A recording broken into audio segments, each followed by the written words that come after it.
Hello guys, good evening everyone. Welcome back to my channel. My name is Anshika Pandey. I am with my today's news. That is, the IMD issued rainfall warning for 15 states.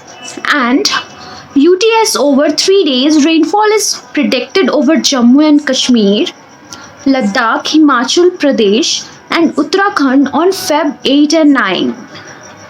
Widespread rainfall is likely over Punjab, Haryana, Chandigarh, Delhi, UP, and Rajasthan tomorrow.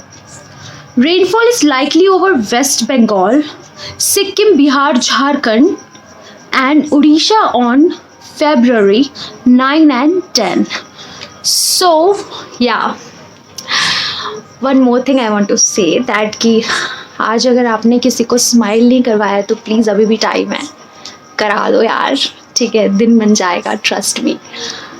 Yeah, that's it for today. If you like this information, then please like, share, subscribe, and if you want, then comment also. Thank you for watching. Lots of love. Take care.